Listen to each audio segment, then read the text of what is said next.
Welcome to Expert Guidance Classes. Chandragupta Maurya का बचपन रहस्य से भरा है। हम निश्चित रूप से बहुत कम जानते हैं, लेकिन जो हम जानते हैं वो एक अद्भुत कहानी की ओर इशारा करता है। कहा जाता है कि उनका जन्म एक साधारण परिवार में हुआ था और उनका संबंध नंद राजाओं से हो सकता है। अपने मूल के बावजूद चंद्रगुप्त महानता के लिए डेस्टिन्ड थे। छोटी उम्र से ही उन्होंने साहस और महत्वाकांक्षा दिखाई। कुछ कहानियां उनके आचार्य चाणक्य से मुलाकात के बारे में बताती हैं। चाणक्य ने चंद्रगुप्त में ग्रेटनेस की क्षमता देखी। उन्होंने लीडरशिप की स्पार्क को पहचाना और चंद्रगुप्त को अपना शिष्य बना लिया, उनके मेंटर बन गए। उन्होंने चंद्रगुप्त को एक शक्तिशाली राजा बनाया। चंद्रगुप्त के पालन पोषण के बारे में बहुत कम जानकारी है, लेकिन हम एक ऐसे युवक की कल्पना कर सकते हैं जो सीखने के लिए उत्सुक था। वह चाणक्य के ज्ञान को ग्रहण करते और युद्ध और नेतृत्व की कला में ट्रेनिंग लेते। ये शुरुआती साल उन्हें आगे आने वाली चुनौतियों के लिए तैयार करेंगे। चंद्रगुप्त का बचपन भले ही साधारण रहा हो, लेकिन इसने एक असाधारण यात्रा की नींव रखी। वह गुमनामी से उठकर भारत के सबसे महान सम्राटों में से एक बनेंगे। चौथी शताब्दी ईसा पूर्व में भारत एक विभाजित देश था। छोटे राज्य लगातार सत्ता के लिए लड़ते रहते थे और नंदवंश गंगा के मैदानों पर राज करता था, लेकिन उनका शासन अलोकप्रिय था और लोग एक मजबूत और न्यायप्रिय नेता के लिए तरस रहे थे। चंद्रगुप्त ने इस बिखरे हुए देश को एक करने का अवसर देखा। चाणक्य की शिक्षाओं से प्रेरित होकर उन्होंने एक यूनाइटेड और शक्तिशाली भारत का सपना देखा। उन्होंने एक छोटी सी सेना इकट्ठी की और भ्रष्ट नंद राजा धनानंद के खिलाफ विद्रोह की शुरुआत की। चंद्रगुप्त एक कुशल योद्धा और एक करिश्माई नेता थे। लोग उनके साथ जुड़ते गए और उन्होंने लोगों को नंदों के अत्याचार से मुक्त कराया। जीत आसानी से नहीं मिली क्योंकि नंद एक फॉर्मिडेबल दुश्मन थे, लेकिन चंद्रगुप्त की स्ट्रेटेजिक ब्रिलियंस और उनके लोगों का समर्थन निर्णायक साबित हुआ। कई कठिन लड़ाइयों के बाद चंद्रगुप्त की जीत हुई। उन्होंने नंदों की राजधानी पाटलिपुत्र पर कब्जा कर लिया और नंद वंश का तख्ता पलट दिया गया। साधारण शुरुआत से निकला युवक चंद्रगुप्त मौर्य उत्तर भारत का शासक बन गया था। उनकी जीत ने एक नए युग की शुरुआत की। मौर्य साम्राज्य, जो भारत का अब तक का सबसे बड़ा साम्राज्य बनने वाला था, का जन्म हुआ। हर महान नेता के पीछे एक बुद्धिमान सलाहकार होता है। चंद्रगुप्त मौर्य के लिए वह सलाहकार चाणक्य थे, एक ब्रिलियंट रणनीतिकार और विद्वान। चंद्रगुप्त के सत्ता में उदय में चाणक्य का महत्वपूर्ण योगदान था। वह एक मास्टर स्ट्रैटेजिस्ट, एक चतुर राजनयिक और एक दूरदर्शी विचारक थे। चाणक्य ने चंद्रगुप्त की क्षमता को पहले ही पहचान लिया था। उन्होंने उनमें एक महान राजा के गुण देखे। उन्होंने युवा चंद्रगुप्त को अपने विंग में ले लिया, उनके गुरु, मार्गदर्शक और मित्र बन गए। चाणक्य ने उनमें राजनीति, युद्ध और कूटनीति के सिद्धांत स्थापित किए। चाणक्य की शिक्षाएं प्रैक्टिकल और चतुर थीं। उन्होंने चंद्रगुप्त को एक मजबूत सेना बनाने का महत्व सिखाया और एक सुव्यवस्थित प्रशासनिक व्यवस्था की आवश्यकता पर जोर दिया। उन्होंने कूटनीति और गठबंधनों के मूल्य पर जोर दिया। चाणक्य का ज्ञान केवल क्लासरूम तक सीमित नहीं था, वह चंद्रगुप्त के साथ हमेशा मौजूद रहते थे। उन्होंने अभियानों के दौरान उन्हें सैन्य रणनीति पर सलाह दी और शासन के मामलों में उनके फैसलों का मार्गदर्शन किया। मौर्य साम्राज्य की स्थापना और सफलता में चाणक्य की बुद्धिमत्ता और काउंसिल ने महत्वपूर्ण भूमिका निभाई। एक मास्टर स्ट्रैटेजिस्ट और सलाहकार के रूप में उनकी विरासत उनकी मृत्यु के बाद भी जीवित रही। वह भारतीय इतिहास और विचारों में एक रिवर्ड व्यक्ति बने रहे। नंदों के पतन के साथ चंद्रगुप्त ने मौर्य साम्राज्य की स्थापना की। इसने भारतीय इतिहास में एक टर्निंग पॉइंट का निर्माण किया। चंद्रगुप्त की जीत ने एकता, समृद्धि और सांस्कृतिक उपलब्धि के युग की शुरुआत की। मौर्य साम्राज्य प्राचीन भारत का सबसे बड़ा और सबसे शक्तिशाली साम्राज्य बन गया। चंद्रगुप्त ने पाटलिपुत्र को अपनी राजधानी चुना। गंगा के तट पर स्ट्रेटेजिक रूप से स्थित पाटलिपुत्र महत्वपूर्ण व्यापार मार्गों पर स्थित था। यह मौर्य साम्राज्य का केंद्र बन गया। यहां से चंद्रगुप्त ने अपने शासन को एक विशाल क्षेत्र में फैलाया। एक मजबूत सेना के महत्व को समझते हुए चंद्रगुप्त ने एक शक्तिशाली सेना की स्थापना की। इसमें पैदल सेना, घुड़सवार सेना, रथ और हाथी शामिल थे। उनकी सेना अच्छी तरह से प्रशिक्षित, अनुशासित और उन्नत हथियारों से लैस थी।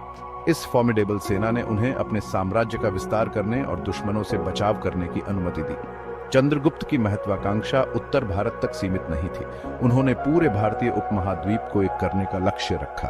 उन्होंने पड़ोसी राज्यों को जीतने के लिए अभियान शुरू किए। चाणक्य के स्ट्रेटेजिक मार्गदर्शन के साथ उनकी सैन्य कौशल ने कई जीत हासिल की। चंद्रगुप्त का शासनकाल निरंतर विस्तार से चिह्नित था। उन्होंने अपनी सेनाओं का नेतृत्व दक्षिण की ओर किया, मध्य भारत के राज्यों को जीत लिया। उन्होंने कलिंग के शक्तिशाली राज्यों को अपने अधीन कर लिया, जो वर्तमान ओडिशा है। उन्होंने अपने शासन को पश्चिम की ओर बढ़ाया, उन क्षेत्रों पर कब्जा कर लिया जिन्हें अब हम अफगानिस्तान और पाकिस्तान के रूप में जानते हैं। चंद्रगुप्त के सबसे दुर्जय विरोधियों में से एक सेल्यूकस प्रथम निकेटर था। सेल्यूकस सिकंदर महान की सेना का एक सेनापति था। उसने पश्चिम एशिया में एक विशाल साम्राज्य स्थापित किया था।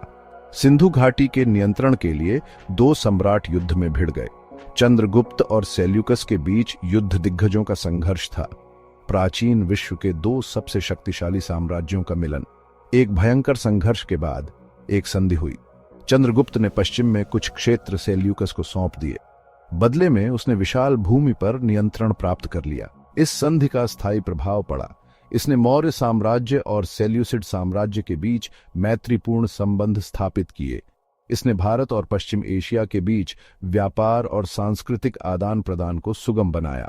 चंद्रगुप्त न केवल एक महान विजेता थे, बल्कि एक बुद्धिमान और सक्षम प्रशासक भी थे। वह समझते थे कि उनके विशाल साम्राज्य की स्थिरता और समृद्धि के लिए एक मजबूत और कुशल प्रशासन आवश्यक है। उन्होंने अपने विशाल क्षेत्र के मामलों का प्रबंधन करने के लिए शासन की एक केंद्रीकृत प्रणाली बनाई। उन्होंने अपने साम्राज्य को प्रांतों में विभाजित किया और विश्वसनीय अधिकारियों, अक्सर अपने ही परिवार के सदस्यों को उन पर शासन करने के लिए नियुक्त किया। उन्होंने कराधान की एक प्रणाली स्थापित की, जिसने उनकी सेना को बनाए रखने, सार्वजनिक कार्यों के लिए धन उपलब्ध कराने और प्रशासनिक तंत्र का समर्थन करने के लिए आवश्यक राजस्व प्रदान किया। व्यापार के महत्व को पहचानते हुए चंद्रगुप्त ने एकल मुद्रा स्थापित की, जिससे पूरे साम्राज्य में वाणिज्य और आर्थिक गतिविधि सुगम हुई। उन्होंने सड़कों, सिंचाई नहरों और विश्राम गृहों का निर्माण करके बुनियादी ढांचे में सुधार किया, व्यापार, कृषि और संचार को बढ़ावा दिया। चंद्रगुप्त ने एक बड़ी और सुसज्जित सेना बनाए रखी और एक परिष्कृत खुफिया नेटवर्क स्थापित किया, जिससे उन्हें व्यवस्था बनाए रखने, विद्रोहों को दबाने और अपने साम्राज्य को बाहरी खतरों से बचाने में मदद मिली। चंद्रगुप्त के शासनकाल ने मौर्य साम्राज्य के लिए एक स्वर्ण युग की शुरुआत की। उनकी बुद्धिमान नीतियों और मजबूत नेतृत्व ने शांति, स्थिरता और समृद्धि का माहौल बनाया। व्यापार फला फूला, शहर बढ़े और कला और विज्ञान का विकास हुआ। मौर्य साम्राज्य चंद्रगुप्त के अधीन शिक्षा और संस्कृति का केंद्र बन गया। पूरे भारत के विद्वान और दार्शनिक उनके दरबार में आते थे, बौद्धिक चर्चा में संलग्न होते थे और ज्ञान के उत्कर्ष में योगदान देते थे। इस काल में खगोल विज्ञान, गणित, चिकित्सा और साहित्य में प्रगति देखी गई। चंद्रगुप्त का साम्राज्य धार्मिक सहिष्णुता की विशेषता थी। उन्होंने बौद्ध धर्म, जैन धर्म और हिंदू धर्म सहित विभिन्न धर्मों का संरक्षण किया।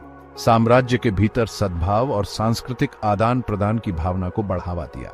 मौर्य काल में बौद्ध धर्म का प्रसार हुआ, जिसे चंद्रगुप्त के पोते अशोक महान ने संरक्षण दिया था। मौर्य साम्राज्य चंद्रगुप्त के अधीन प्राचीन विश्व में सभ्यता का प्रतीक था। केंद्रीकृत प्रशासन, सांस्कृतिक उपलब्धियों और आर्थिक समृद्धि की इसकी विरासत ने भारतीय इतिहास पर एक अमिट छाप छोड़ी। चंद्रगुप्त मौर्य के शासनकाल ने भारतीय इतिहास में एक महत्वपूर्ण क्षण को चिह्नित किया। उसने अधिकांश भारतीय उपमहाद्वीप को एकीकृत किया और एक शक्तिशाली केंद्रीकृत साम्राज्य की स्थापना की, जिसने शांति, समृद्धि और सांस्कृतिक उपलब्धि के स्वर्ण युग की नींव रखी। उनकी विरासत उनकी सैन्य विजयों से कहीं आगे तक फैली हुई है। वह एक दूरदर्शी नेता थे जो कुशल प्रशासन, आर्थिक विकास और सांस्कृतिक संरक्षण के महत्व को समझते थे। उनके प्रशासनिक सुधारों, बुनियादी ढांचा परियोजनाओं और शिक्षा और कला के समर्थन ने भारतीय समाज पर एक स्थायी प्रभाव छोड़ा। चंद्रगुप्त की कहानी एक प्रेरणा है। वह विनम्र शुरुआत से उठकर भारत के सबसे महान सम्राटों में से एक बन गया। उनकी उपलब्धियां महत्वाकांक्षा, दृढ़ संकल्प और एक बुद्धिमान गुरु के मार्गदर्शन की शक्ति का प्रमाण है। चंद्रगुप्त मौर्य के पृथ्वी पर चलने के बाद से सदियां बीत चुकी हैं, फिर भी उनकी विरासत प्रेरित करती रहती है। वह एकता, शक्ति और बुद्धिमान शासन का प्रतीक बने हुए हैं। उनकी कहानी हमें याद दिलाती है कि साहस, दृढ़ संकल्प और न्याय के प्रति प्रतिबद्धता के साथ सबसे महत्वाकांक्षी सपनों को भी साकार किया जा सकता है। चंद्रगुप्त का साम्राज्य भले ही इतिहास के पन्नों में सिमट गया हो, लेकिन उनके आदर्श गूंजते रहते हैं। वह नेतृत्व की स्थायी शक्ति, एकता के महत्व और हम सभी के भीतर निहित महानता की क्षमता की याद दिलाते हैं। ऐसे ही और रोचक ऐतिहासिक तथ्यों के लिए चैनल को सब्सक्राइब करें और अपने सवाल या विचार कमेंट बॉक्स में जरूर लिखें। अगली बार एक और रोचक विषय के साथ मिलते हैं। जय हिंद।